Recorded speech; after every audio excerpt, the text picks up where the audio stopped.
சங்ககாலம் முதல் இக்காலம் வரையிலான இலக்கிய வரலாறு. அதிலிருந்து ஒரு 100 கொஸ்டின் நான் சொல்கிறேம்மா, அதை நோட் பண்ணிங்க. கொஸ்டின் நம்பர் 1, யூனிட் 6ல் ஒன் ஆஃப் த இம்பார்ட்டன்ட் டாபிக்மா இது. சங்ககாலம் முதல் இக்காலம் வரையிலான இலக்கிய வரலாறு.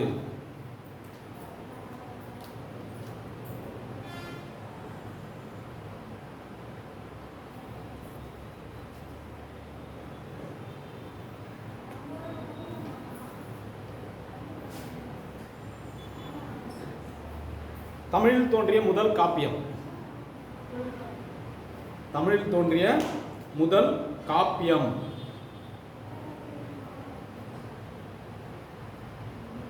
தமிழில் தோன்றிய முதல் காப்பியம்.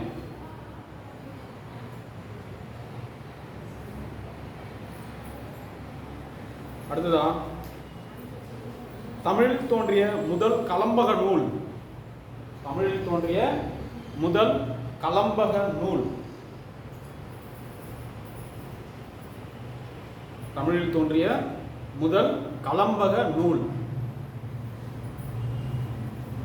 கொஸ்டின் 100 வரும்போது சொல்லிடுங்க. தமிழில் தோன்றிய முதல் பௌத்த காப்பியம்.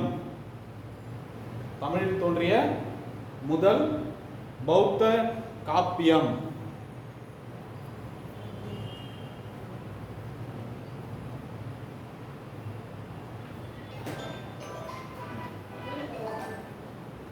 தமிழில் தோன்றிய முதல் பௌத்த காப்பியம்.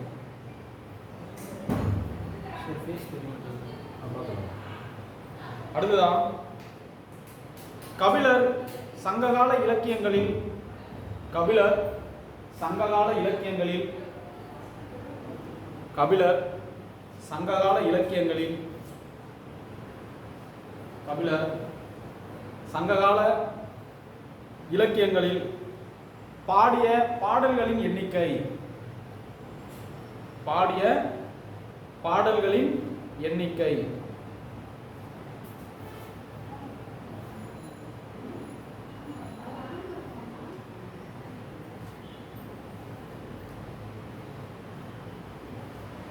நான்மணி கடிகையின் ஆசிரியர். நான்மணி கடிகையின் ஆசிரியர். நான்மணி கடிகையின் ஆசிரியர். நான்மணி கடிகையின் ஆசிரியர்.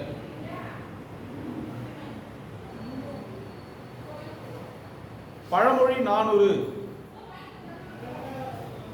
பழமொழி 400 நூலின் ஆசிரியர்.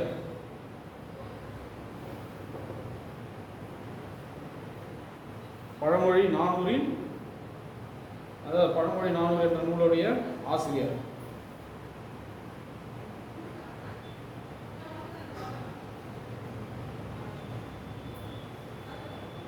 அடுத்ததா 3 மருந்தில் அறவுரை செய்தவர். 3 மருந்தில் அறவுரை செய்தவர்.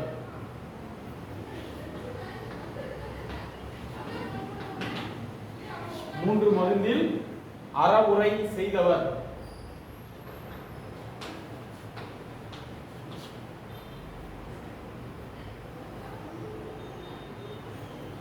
இனியவை 40. இனியவை 40 நூலின் ஆசிரியர். இனியவை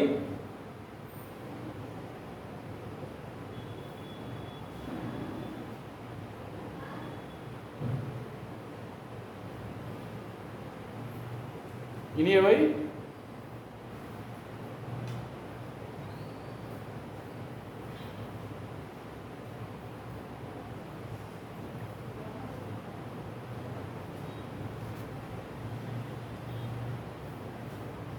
மதுரை கூடலூர் கிழார் எழுதிய நூல். மதுரை கூடலூர் கிழார் எழுதிய நூல். மதுரை கூடலூர் கிழார் எழுதிய நூல்.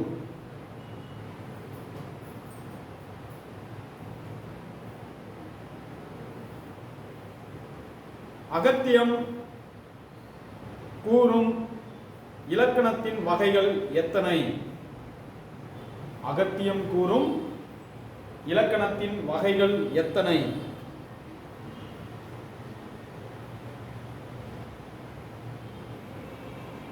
பத்து கேள்வி வந்துச்சாமா? ஓகே. இப்போ முதல் கேள்வி என்ன நம்ம படித்தோம்? தமிழில் தோன்றிய முதல் காப்பியம் என்னதுமா? தமிழில் தோன்றிய முதல் காப்பியம் என்ன? தமிழில் வந்து 5 காப்பியங்கள் பெருங்காப்பியங்கள் இருக்கு, 5 காப்பியங்கள் சிறுகாப்பியங்கள் இருக்கு. புரியுதாப்பா?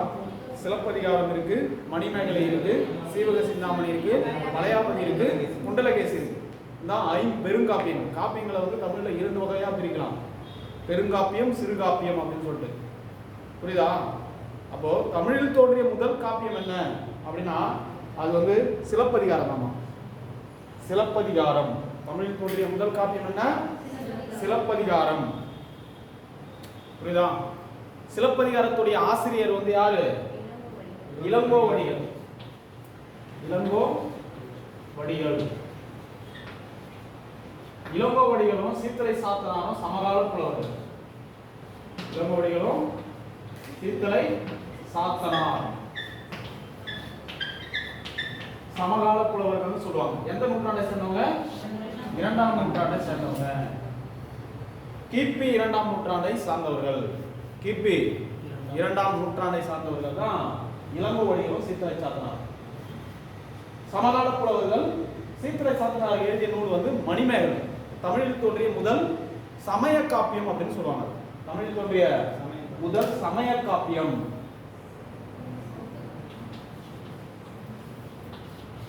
நாட்டுதும் யாமோர் பாட்டுடை செய்யுள் அப்படின்னு பாடம் சொன்னது யாருமா? நாட்டுதும் யாமோர் பாட்டுடை செய்யுள் சொன்னது யாரு? அடிகள் நீரே அருளுக அப்படின்னு சொன்னது யாரு? இதெல்லாம் கன்ஃபியூஸ் ஆகக்கூடாதுமா. நாட்டுதும் யாமோர் பாட்டுடை செய்யுள், அடிகள் நீரே அருளுக. இந்த 2 ஸ்டேட்மெண்ட்டுமே டிஎன்பிசில பலவாடி கேட்டது. புரியுதா இல்லையா? அடிகள் நீரே அருளுக அப்படின்னு சொன்னது சீத்தலை சாத்தனார். நாட்டுதும் யாமோர் பாட்டுடை செய்யுள் சொன்னது வந்து இளங்கோவடிகள். இது தமிழில் தோன்றிய முதல் காப்பியத்துடைய ஆசிரியர் இளங்கோவடிகள், தமிழில் தோன்றிய முதல் சமய காப்பியத்துடைய ஆசிரியர் சீத்தலை சாத்தனார். சிலப்பதிகாரம் மணிமேகலை இரண்டுமே இரட்டை காப்பியங்கள் அப்படின்னு சொல்லுவாங்க. காலம் வந்து 2ஆம் நூற்றாண்டு. அடுத்த கேள்வி. தமிழில் தோன்றிய முதல் கலம்பகம் வந்து நந்தி கலம்பகம். தமிழில் தோன்றிய முதல் கலம்பகம் இது நந்தி கலம்பகம். நந்தி கலம்பகத்தால் மாண்டகதை நாடறியும் அப்படின்ற ஒரு வழக்காடு ஒரு பெரிய பழமொழி இருக்கு. புரியுதா இல்லையா? நந்தி கலம்பகம்.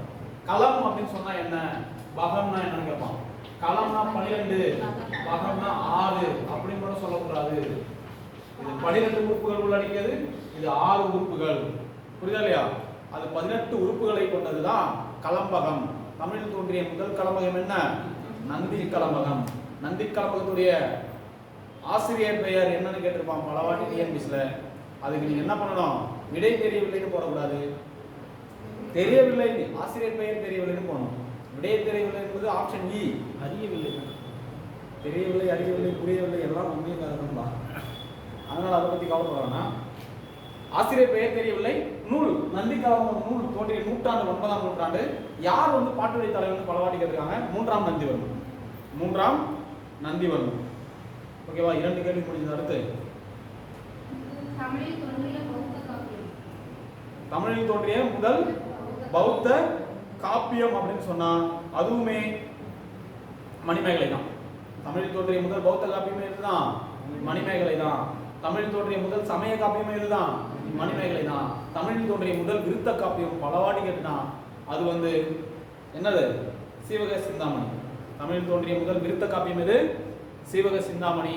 மனநூல், காமநூல், முக்தி நூல் என்றெல்லாம் அழைக்கப்பட்டது அந்த நூல் சீவக சிந்தாமணி. திருத்தக்க தேவர் தான் ஆசிரியர். நரிவிருத்தம் எரிவிருத்தம் என்ற நூலெல்லாம் எழுதியிருப்பார் சீவக சிந்தாமணி எழுதுவதற்கு முன்னோட்டமா. நரிவிருத்தம் எலிவிருத்தம் இவ்வளோ ஸ்பீடாக நான் சொல்கிறத நீங்கள் என்ன பண்ணணும்னா அங்கே நோட் பண்ணிக்கணுமா? ஓகேவா? இங்கே நோட் பண்ண முடியாது. நரிவிருத்தம் எலிவிருத்தம் என்ற நூலெல்லாம் எழுதியிருப்பார். எதுக்கு முன்னோட்டமா? சீவக சிந்தாமணி எழுதுவதற்கு முன்னோட்டமா. ஒரு பெரிய காப்பியத்தை படைக்க போறாரு. கிட்டத்தட்ட 3147 பாடல்கள் இருக்கு, 9 லம்பகங்கள் இருக்கு. புரியுதா இல்லையா? 8 மனைவிகள் யாருக்கு? சீவகனுக்கு 8 மனைவிகள். புரியுதா இல்லையா? அதனால மனநூல், காமநூல், முக்தி நூல்லாம் சொல்லுவாங்க. அதை 3147 பாடல்கள் இருக்கு. தமிழ் தோன்றிய முதல் விருத்த காப்பியம் அதுதான். அடுத்த கேள்வி என்னதுமா?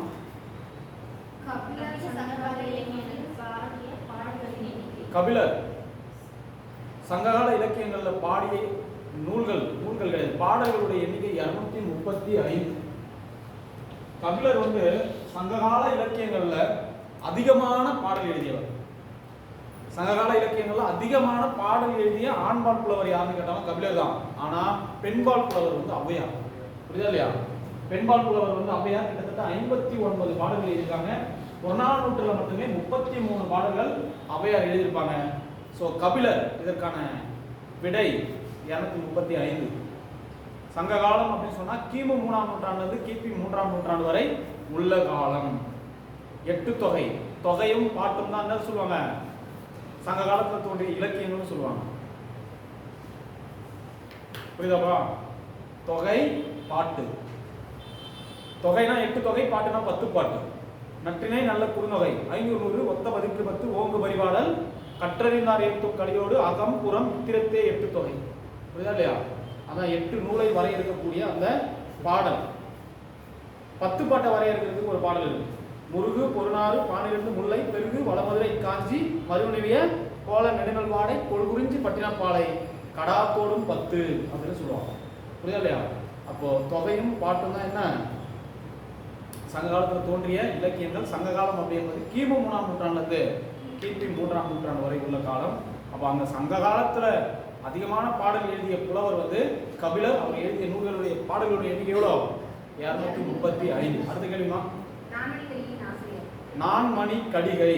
கடிகை என்று சொன்னால் அணிகலன் என்று பொருள். கடிகை என்று சொன்னால் என்ன அர்த்தம்? அணிகலன். நான்மணி கடிகை. மனைக்கு விளக்கம் மடவார் மடவார் தனக்கு தகைசால் புதல்வர் மனக்கினிய காதல் புதல்வர்க்கு கல்வியே கல்விக்கு ஓதின் புகழ்சால் உணர்வு அப்படின்ற ஒரு பாடல் எழுதினவர் தான் அவர் விளம்பினார்.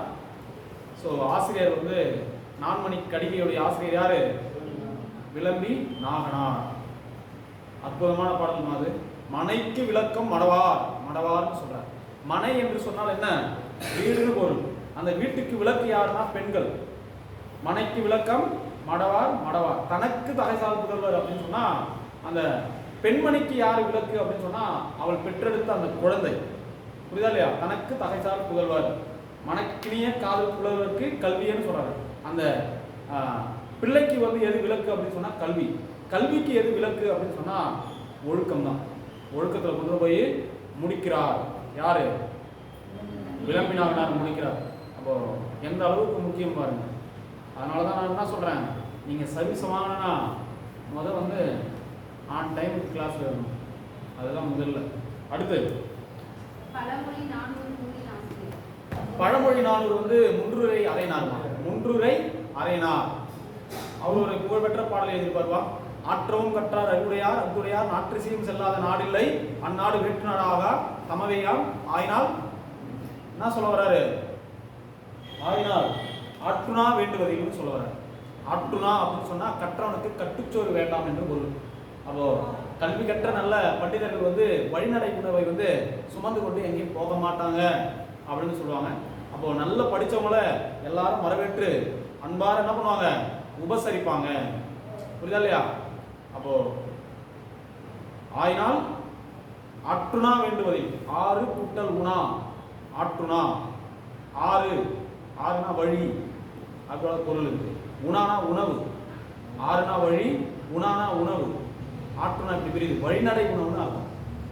ரைட்டாப்பா? ரைட். அடுத்த கேள்வி என்னப்பா? முன்றுரை அரைனா இருப்பாங்க. அந்த கேள்விக்கான விடை பழமொழி 400 யாருன்னா முன்றுரை அரைனார். அடுத்த கேள்வி 3 மருந்துன்னா திரிகடுகம் தான். திரிகடுகம் வந்து பார்த்தோன்னா சுக்கு மிளகு திப்பிலின்னு சொல்லுவாங்க. 3 மருந்து. அந்த திரிகடுகத்துடைய ஆசிரியர் வந்து நல்லாதனார்னு சொல்லுவாங்க. திரிகடுகத்துடைய ஆசிரியர் யாரு? நல்லாதனார். அவர் வந்து என்ன பண்றாரு? மும்மருந்துல வந்து அறவுரை செய்யறாரு. மும்மருந்தில் அறவுரை செய்தவர். மும்மருந்தில் அறவுரை செய்தவர். திரிகடுகம். கடுகம் என்று சொன்னால் 3 காரமான பொருட்கள் அர்த்தம்.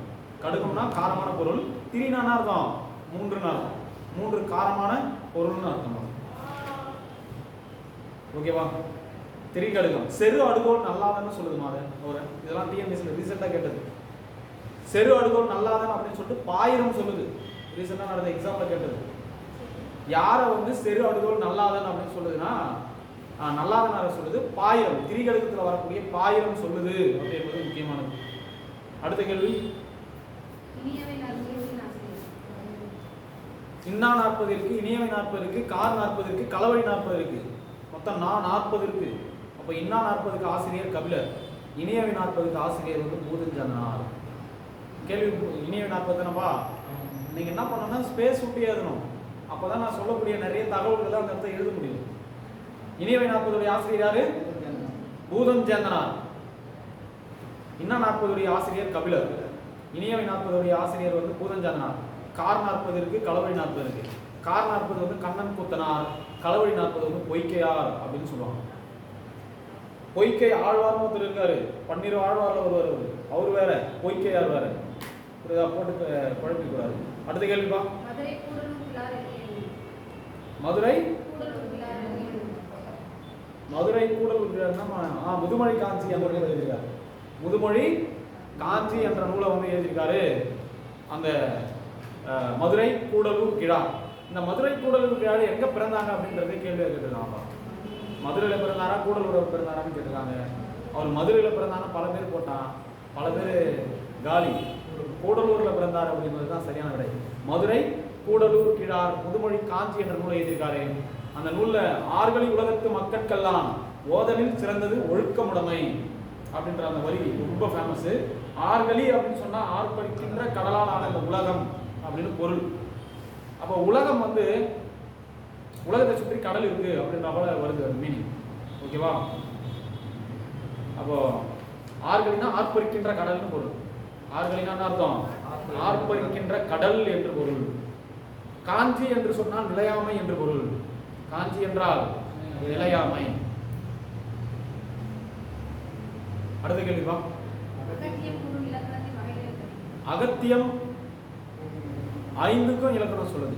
எழுத்துக்கு சொல்லுது, பொருளுக்கு சொல்லுது, எழுத்து சொல்லுக்கு சொல்லுது, பொருள் சொல்லுது, யாப்பு சொல்லுது, அணின்னு சொல்லுது. ஆனா அகத்தியருடைய மாணவர் தான் வந்து தொல்காப்பியர். அவர் வந்து எழுதின இலக்கணம் வந்து 3 தான். எழுத்துக்கு சொல்லியிருப்பாரு, பொருளுக்கு சொல்லியிருப்பாரு, அடுத்தது என்னது சொல்லுக்கு சொல்லியிருப்பாரு. ரைட்டா? எழுத்து சொல் பொருள் இந்த 3க்கு மட்டும் தான் யார் சொன்னது? தொல்காப்பியர் சொல்லியிருப்பாரு. அகத்தியருக்கு 12 மாணவர்கள். அந்த 12 மாணவர்களுக்கு தான் ஒருவர் யாரு? தொல்காப்பியர். தொல்காப்பியர் எழுதிருந்து தொல்காப்பியம் என்ற இலக்கண நூல் கிட்டத்தட்ட 1611 நூற்பாக்கள் உள்ளடக்கியது. 27 இயல்களை உள்ளடக்கியதா இருக்குது. புரியுதா? அகத்தியருக்கு 12 மாணவர்கள் அப்படின்றது தெரிஞ்சு வச்சுங்க. தமிழ் தோன்றிய முதல் சித்தர் யாருன்னு கேட்டா பல பேர் திருமூலர்னு அடிப்பான். ஆனா அகத்தியர்னு ஆப்ஷன் இருந்ததுன்னா நம்ம அகத்தியரை பிக் பண்ணணும். ரைட்டா? அடுத்த கேள்விமா. 10 கேள்வி முடிஞ்சு போச்சா? அடுத்து எவ்வளவு நிமிஷமா இருக்கு? 18 சார். கட் பண்ணு. 11வது கேள்வி வந்து நோட் பண்ணிங்க. 17 கீழ்கணக்கில்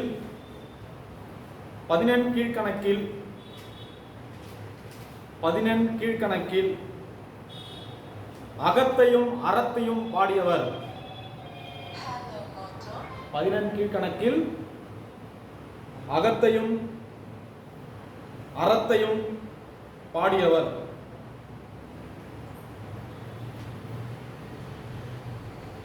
அகத்தையும் அறத்தையும் பாடியவர். பாஸ் பண்ண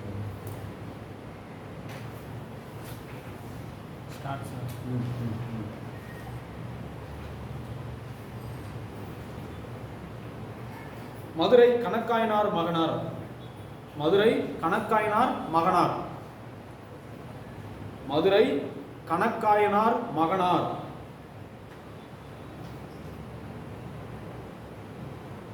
மதுரை கணக்காயனார் மகனார் என அழைக்கப்படுபவர்.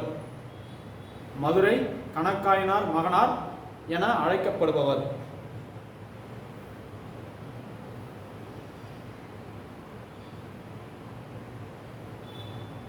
கோப்பெருஞ்சோழன் கோப்பெருஞ்சோழன் கோப்பெருஞ்சோழன் கோப்பெருஞ்சோழன் கோப்பெருஞ்சோழன் வடக்கிருந்து உயிர் துறந்த போது. கோப்பெருஞ்சோழன் வடக்கிருந்து உயிர் துறந்த போது. கோப்பெருஞ்சோழன் வடக்கிருந்து உயிர் துறந்த போது அருகில் இருந்தவர் யார்? கோப்பெருஞ்சோழன் வடக்கிருந்து உயிர் துறந்த போது அருகில் இருந்தவர்.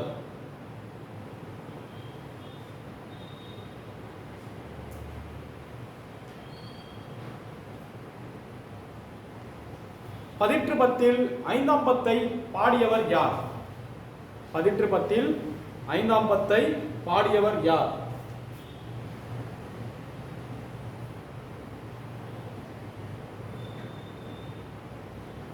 பதிற்று பத்தில் ஐந்தாம் பத்தை பாடியவர் யார்?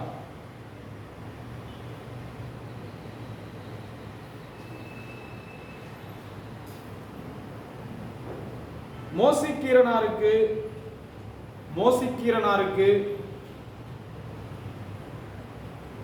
மோசிக்கீரனாருக்கு மோசிக்கீரனாருக்கு கவரி வீசிய மன்னன் யார்?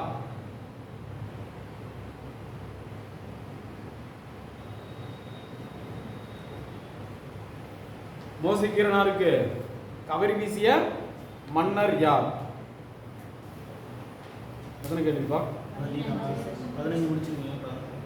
ஆழ்வார்களில் ஒரே பெண் ஆழ்வார் யார்? ஆழ்வார்களில் ஒரே பெண் ஆழ்வார் யார்?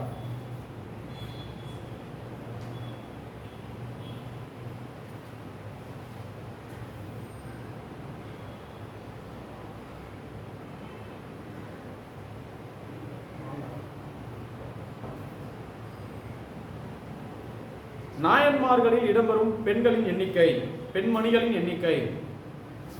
நாயன்மார்களில் இடம்பெறும் பெண்மணிகளின் எண்ணிக்கை.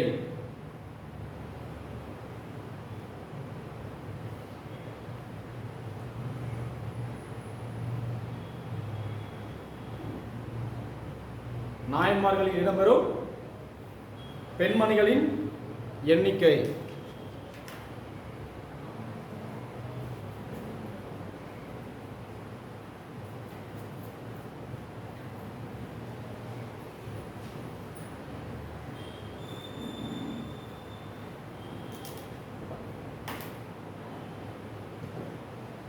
சாதி இரண்டொழிய வேறில்லை, சாதி இரண்டொழிய வேறில்லை என்று பாடியவர் யார்? சாதி இரண்டொழிய வேறில்லை என்று பாடியவர் யார்?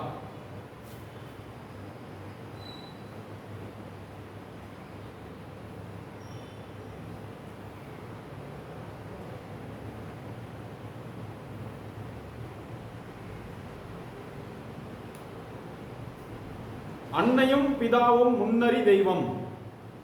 அன்னையும் பிதாவும் முன்னறி தெய்வம்.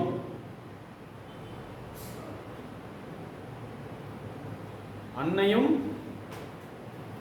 பிதாவும் முன்னறி தெய்வம் எந்த நூலில் இடம்பெற்றுள்ளது?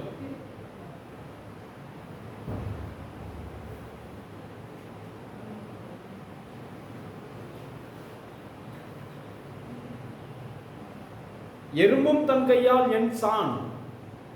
எறும்பும் தன் கையால் என் சான் எந்த நூலில் இடம்பெற்றுள்ளது? எறும்பும் தன் கையால் என் சான்.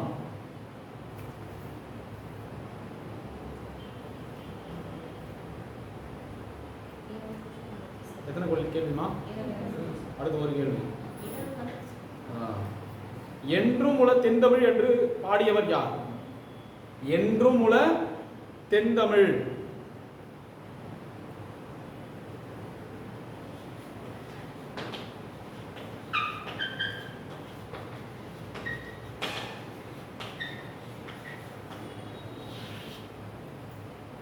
என்றும் உள்ள தென்தமிழ். கண்டினியூ நம்ம போதுமா? ஆமாம் சார். கேள்வி சொல்லுங்கம்மா. 11 கீழ்கணக்கில் அகத்தையும் அறத்தையும் பாடியவர் கனி மேதாவியார். கனி மேதாவியார் தான் அகத்தையும் பாடியிருக்காரு. கனி மேதாவியார் இவர் வந்து அகத்தையும் பாடியிருக்காரு, அறத்தையும் பாடியிருக்காரு. அறம் வந்து ஏழாதி. ஏழாதியா? அறம் வந்து ஏழாதி. ரைட்டா? திணைமாலை 150. திணைமாலை 150.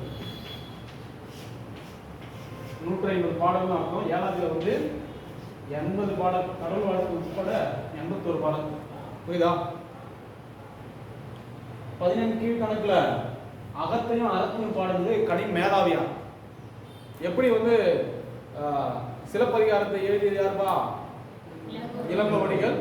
மணிமேகலை எழுதியது சீத்தலை சாத்தனார். இவங்க 2 பேரும் சமகாலத்தவர்ன்ற போல கனிமேதாவியாரும் காரியாசன். காரியாசன் ரொம்ப புகழ்பெற்றவர். சிறுபஞ்ச மூலம் என்ற நூலை எழுதினவர். கனிமேதாவியாரும் காரியாசனும் ஒரு சாலை மாணாக்கர்கள்னு சொல்லுவாங்க. கனிமேதாவியாரும் காரியாசனும் ஒரு சாலை, இப்போ நீங்க ஒரே வகுப்புல படிக்கிறீங்களா அது போல ஒரு சாலை மாணாக்கர்கள். புரியுதா? அப்போ அகத்தையும் அறத்தையும் பாடினவர் இவர். அடுத்த கேள்விமா.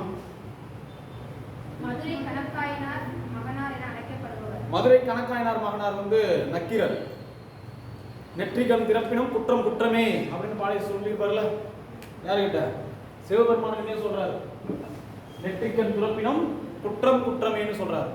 அந்த நக்கீரர் தான் திருமுருகாற்றுப்படை. நக்கீரர் வந்து காலத்துக்கு ஏற்ற போல நிறைய பேர் வருவாங்கம்மா. ஔவையார் கூட பல வகை இருக்கு. புராண கால ஔவையார், தனிப்பாடல் திரட்டு ஔவையார், பிற்கால ஔவையார், சங்ககால ஔவையார், இது போல பல வகையான ஔவையார் இருக்காங்க. அதே போல நக்கீரர் வந்து பல வகை. புரியுதா? அப்போ இந்த நக்கீரர் எந்த நக்கீரர்னா குழப்பிக்கூடாது. நக்கீரர் அவ்வளவுதான். மதுரை கணக்காயினார் மகனார் நக்கீரர். மதுரை தமிழாசிரியர் மகனார் பூதஞ்சாந்தனார். அது போல இருக்கு. அப்போ இந்த நக்கீரர் வந்து திருமுருகாற்றுப்படை அப்படின்ற நூலை எழுதியிருக்காரா? திருமுருகாற்றுப்படை, நெடுநல் வாடை. திருமுருகாற்றுப்படை, நெடுநல் வாடை, இந்த 2மே 10 பாட்டுல இருக்கக்கூடியது. அடுத்த கேள்விப்பா. கோப்பெருஞ்சோழன் வடக்கிருந்து உயிர் துறந்தபோது அருவி என்பவர் யார்? கண்ணகனார். ஆன்சர் வந்து கண்ணகனார். கோப்பெருஞ்சோழன் எப்பலாம் வந்து புலவர்கள் அல்லது மன்னர்கள் எல்லாரும் என்ன பண்ணுவாங்கன்னா வடக்கிருந்து உயிர் நீத்தலை வந்து ஒரு பண்பா வச்சுக்குவாங்க.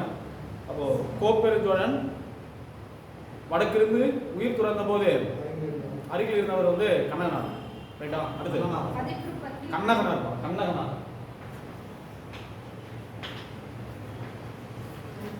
அடுத்த கேள்விமா.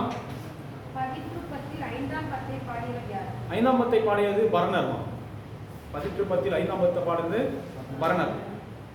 கிட்டத்தட்ட 100 பாடல் இருக்கு. ஒவ்வொரு 10க்கும் 10 பாடல். முதல் 10 கடைசி 10 கிடைக்கல. புரியுதா இல்லையா?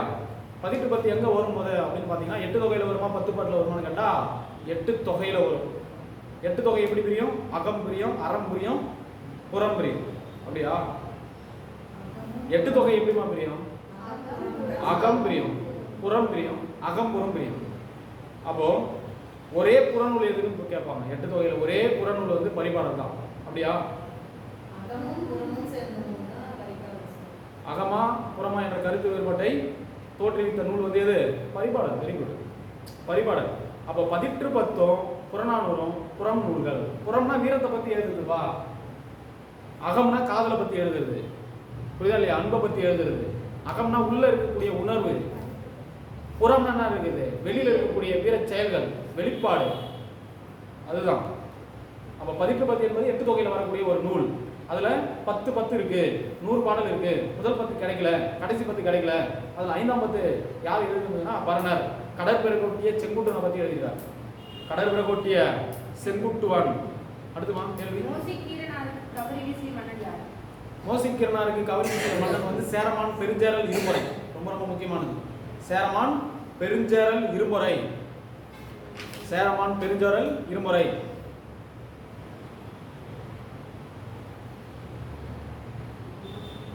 அந்த சேரமான் பெருங்கடல் இருமுறையுடைய முரசுல போயிட்டு அந்த கட்டிலில் போயிட்டு யார் படுத்துக்குவாரு? மோசிகரனார் போய் படுத்துக்குவார். அரசுக்குரிய அந்த கட்டிலில் போயிட்டு அரசன் தான் படுக்கணும். ஒரு புலவர் போய் படுத்துறாரு, அவர் தலையை துண்டிக்க சொல்லுவாங்கல்ல. பட் இவர் வந்து என்ன பண்ணுவார்னா அவருக்கு மாற்ற கவரி வீசியிருப்பார். அது சேரமான் பெருங்கடலுடைய பண்பு நலனை காட்டுகிறது. புரியுதா இல்லையா? அடுத்து ஆழ்வார்களில் ஒரே பெண் ஆழ்வார் மொத்தம் 12 பேருமா. பொய்க்கை ஆழ்வார் படிப்போம், பூதத்தாழ்வார் படிப்போம், பேய் ஆழ்வார் படிப்போம். முதல் 3 ஆழ்வார்கள் அவங்க. முதல் பொய், 2வது பூதம், 4வது பேய். பொய்க்கை ஆழ்வார், பூதத்தாழ்வார், பேய் ஆழ்வார். அதுக்கடுத்ததா ஒரே ஒரு பெண் ஆழ்வார் யாருன்னா ஆண்டாள் தான். ஓகேவா? சுடி கொடுத்த சுடர் கொடி அவங்க. புரியுதா இல்லையா? சுடி கொடுத்த சுடர் கொடி. ஒரே பெண் ஆழ்வார். 12 பேர் இருக்காங்க. 12 ஆழ்வார்கள் ஒரே பெண் ஆழ்வார் யாரு? ஆண்டாள். அடுத்த கேள்வி. நாயன்மார்கள் 3 பேர் தான் பெண்மணிகள். இதெல்லாம் அடிக்கடி கேட்பாங்க. ஒன்று வந்து காரைக்கால் அம்மையார், 2வது இசைஞானியார், 3வது மங்கையர் கரசியார்.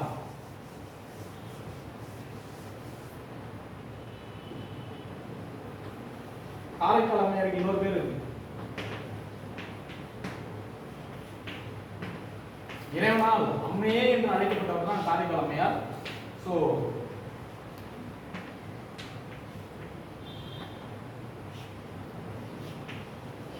புனித வதியார் அப்படின்னு ஒரு பேர். புனித வதியார். காரைக்கால் அம்மையார் ஒண்ணு, இசைஞானியார் ஒண்ணு. அடுத்து யாருமா? மங்கையர் கரசியார் அப்படின்னு சொல்லுவாங்க. காரைக்கால் அம்மையார், இசைஞானியார், மங்கையர் கரசியார். இந்த 3 பெண்மணிகள் தான் நாயன்மார்கள் எழுதுவாங்க. ஸோ தனியடியார்கள் ஒரு குரூப் இருக்கான். தனியடியார்கள் வந்து ஒரு 63 பேர் இருக்காங்க. ரைட்டா? தனியடியார்கள் 63. தொகையடியார்கள் எத்தனை? 9 பேர். ஆட் பண்ணா 72 பேர் வந்து சிவனடியார்கள் அப்படின்னு சொல்லுவாங்க. 72 பேர் சிவனடியார்கள் அப்படின்னு சொல்லுவாங்க. அடுத்த கேள்விமா. சாதி இரண்டொழிய வேறில்லை என்று பாடியது. சாதி இரண்டொழிய வேறில்லை என்று பாடியது வந்து நிறைய பேர் பாரதியார்னு போடுவாங்க. பாரதியார் போடக்கூடாது. சாதி இரண்டொழிய வேறில்லை என்றே தமிழ் மகள் கூறிய சொல் அமிழ்தம் என்போம் அப்படின்னு பாடுவார் பாரதியார். பாரதியார் பாடியிருக்காரு. பாரதியார் வந்து ஔவையார் சொன்னதை பாடியிருக்காரு. ஆனா முதல்ல பாடுறது ஔவையார். Very very important. சாதி இரண்டொழிய வேறில்லை என்றே தமிழ் மகள் சொல்லிய சொல் அமிழ்தம் என்போம். தமிழ் மகள் என்று சொன்னால் ஔவையார்னு அர்த்தம். புரியுதா இல்லையா? தமிழ் மகள் ஔவையார். இந்த தமிழ் மகள் ஔவையார் என்ன பண்ணுவாங்க? எதுக்காக பாடுவாங்கன்னா கூழுக்காக பாடுவாங்க. உணவு கொடுத்தாலுமே அவங்கள போற்றி பாடக்கூடிய ஒரு பண்பு உள்ளவங்க தான் யாரு? ஔவையார். பொண்ணுக்காக பாடியது கம்பர். எனக்கு பணம் கொடுங்க அப்படின்னு சொல்லிட்டு இருப்பார் அவரு. அப்போ ஒவ்வொருத்தவங்களும் ஒவ்வொரு பண்பு நலன் இல்லையா? அதனால கம்பரை நம்ம வந்து கவிச்சக்கரவர்த்தி கம்பனை வந்து தப்பா சொல்ல முடியாது. அவருடைய தகுதிக்கு அவர் வந்து என்ன பண்றாரு? டிமாண்ட் வைக்கிறார். அதனால அவர் போய் நீங்க தப்பு சொல்லி என்ன பண்ணி வந்து காசு கேட்குற என்கிட்ட அப்படின்னு சொல்ல முடியுமா? உன்னை போட்டி பாடணும்னா நீ ஏதோ ஒன்று கொடுக்கணும்லப்பா. காசு கொடுத்தா தானே வேலை நடக்கும். அதனால் அவர் காசு கேட்குறாரு. நீ எனக்கு சோறு போட்டாலுமே போதுனால ஒரு குரூப் இருப்பார்ல. இவங்க வந்து கிராமத்தில் வாழக்கூடிய ஒரு பெண்மணியாக இருப்பாங்க. இவர் வந்து நகர்ப்புறத்தில் இருப்பார். அப்போது கிராமத்தில் வாழக்கூடிய வந்து ஒரு வேலை சாப்பாடு போட்டாலுமே நிறைய வேலை செய்வான். நகர்ப்புறத்தில் இருக்கிறவங்க என்ன பண்ணுவானா? காசு தான் எனக்கு முக்கியம். எந்த கீழே விழுந்தால் கூட தூக்க மாட்டான் நகர்ப்புறத்தில் இருக்கிறவன். அப்போது நமக்கு கிராமம் தான் நல்லது. ரைட்டா? அடுத்து அன்னையும் பிதாவும் முன்னறி தெய்வம் எதெல்லாம் இடம்பெற்றிருக்கு? நல்வழியில் இடம்பெற்றிருக்கு. நல்வழியா? செக் பண்ணுங்க. அதை அன்னையும் பிதாவும் கொன்றை வேந்தல்ல இடம்பெற்றிருக்குமா? பார்த்துங்க. இந்த சாதி இரண்டொழிய வேறில்லை என்பதுதான் நல்வழியில் இருக்கு. சாதியை விட்டா நல்லது வழி அப்படின்னு நாம வச்சுக்கலாம். பட் இது வந்து அன்னையும் பிதாவும் முன்னறி தெய்வம் ரொம்ப முக்கியமான ஒரு வார்த்தை. நமக்கு முன்னாடி இருக்கக்கூடிய தெய்வங்களே தந்தையும் தாயும் தான். அவங்களை நீங்க என்ன பண்ணணும்? போற்றி வணங்கணும். தினசரி நீங்க அவங்களுடைய காலை தொட்டு கும்பிட்டு ஆசீர்வாதம் பண்ணிட்டு வரணும். ஆசீர்வாதம் வாங்கிட்டு வரணும். அதெல்லாம் யார் ஃபாலோ பண்றது? அதெல்லாம் அவங்களே விரும்ப மாட்டாங்கன்றீங்களா? அன்னையும் பிதாவும் முன்னறி தெய்வம். ஆலயம் தொழுவது சாலவும் நன்று. புரியுதா இல்லையா? ஈயார் தேட்டை தீயார் கொள்வர் என்னும் எழுத்தும் கண்ணன தகும். தாயிற் சிறந்த கோயிலும் இல்லை, தந்தை சொல் மிக்க மந்திரம் இல்லை. திரைகடல் ஓடியும் திரவியம் தேடு, முற்பகல் செய்யும் பிற்பகல் விளையும். Every reaction there is an equal and opposite reaction. புரியுதா இல்லையா? அதுதான் முற்பகல் செய்யும் பிற்பகல் விளையும் குற்றம் பார்க்கின் சுற்றம் இல்லை. குற்றம் பார்க்கின் சுற்றம் இல்லை. மாமியார் மருமக சண்டை இதனால தான் வரும். குற்றம் பார்ப்பாங்க. இந்த பொருள் எங்கே இருக்குது, அந்த பொருளை நகர்த்து பிரச்சனை வருங்களப்பா. இது போல சின்ன விஷயங்கள் தான் என்ன ஆகும், பெரிய விஷயமா மாறிடும். அப்போ குற்றம் பார்க்கின் சுற்றம் இல்லை, அது நல்ல விதமாக தான் எடுத்துக்கணும். புரியுதா இல்லையா? சரி, ஓகே. அடுத்து எறும்பும் தன் கையால் என்சான் என்ன நூலில் இடம்பெற்றுள்ளது? அது வந்து தனிப்பாடல் இருக்குமா. எறும்பும் தன் கையால் என் சான் ஔவையார் தான் பாடிப்பாங்க. எறும்பும் தன் கையால் என் சான் ஔவையார் பாடினது தான். கற்றது கைமண் அளவு கல்லாதது உலகளவு உற்ற களமணத்தை ஓதுகிறாள் மித்தம் வெறுப்பண்ணியம் வேண்டாம் உலகு எறும்பும் தன் கையால் என் சான்னு சொல்லுவாங்க. புரியுதா இல்லையா? எறும்பும் தன் கையால் என் சான் தான் என்ன அர்த்தம்? எறும்பு போயிட்டு அதோடைய கையால் அளந்து பார்த்துன்னா அதுவும் ஒரு 8 அடி. புரியுதா இல்லையா? நமக்கு தான் எல்லாமே தெரியும்னு சொல்லிட்டு ஓவரா என்ன பண்ணக்கூடாது, நம்ம ஒரு மமதியோட சுத்தக்கூடாது. புரியுதா இல்லையா? அது போல மீனிங்ல வரக்கூடியது தான் அது. எறும்பும் தன் கையால் என்சான். எறும்பு வந்து சுறுசுறுப்பா இருக்கும். எறும்பு அளவுக்கு நீங்க சுறுசுறுப்பா இருந்தாலுமே பெரிய ஆளாயிருங்க. எறும்பு எதனா தூங்கி பார்த்துக்கிறீங்களா, அமர்ந்து உட்காந்து பார்த்துக்கிறீங்களா? அது தீனியே கிடைச்சாலும் சும்மா இருக்காதுப்பா, அதை சுற்றி ரவுண்ட் அடிக்கணும், ஏதோ ஒன்று பண்ணிக்கணும். எறும்பு அது அதோடைய ஒர்க்கை பார்க்கும். அது ஒரு நேர்கோட்டு பயணத்தில் வந்து பயணிக்கும், ஃபாலோ பண்ணும் எல்லாரையும். இது ஒரு தனி ரூட் எடுத்து பயணிக்காது. புரியுதா இல்லையா? ரைட். அடுத்து எப்படிங்களாம்மா, ரொம்ப முக்கியமானதுமா. உலகம் தோன்றிய போதே தோன்றிய தமிழை எப்படி சொல்றாரு கம்பர்? என்றும் உலகம் தமிழ்னு சொல்றாரு. கல் தோன்றி மண் தோன்றா காலத்தே வாளோடு முன் தோன்றிய மூத்த குடி தமிழ் குடி. புரியுதா இல்லையா? அதனால தான் உலகம் தோன்றிச்சுல்ல. என்னம்மா நீங்க யோசிக்கிறீங்க? நான் எங்கேயோ போயிட்டு எங்கேயோ வரும், அதை பற்றி யோசிக்கக்கூடாது. ஐநாறு நான் சொல்றாரு, ஓகேவா? என்றும் உல தென் தமிழ், உலகம் தோன்றிய போதே தோன்றிச்சு தமிழ் அப்படி என்பதுக்கு தான் ஐநாறு அங்க சொல்றாரு புறப்பொருள் வெண்பாமலையில. கல் தோன்றி மண் தோன்றா காலத்தே வாழோடு முன் தோன்றிய மூத்த குடியா நம்ம தமிழ் குடி அப்படின்னு சொல்றாரு. இவர் என்ன சொல்றாரு? உலகம் தோன்றிய போதே தோன்றிச்சு தமிழ், உலகம் தோன்றிய போதே தோன்றிச்சு தமிழ். அதுக்காக அவர் எழுதுறாரு. எழுதினாதான் நிக்கன்னு சொல்லிட்டு என்னன்னு எழுதுறாரு? என்றும் உலகம் தமிழ் அப்படின்னு எழுதுறாரு.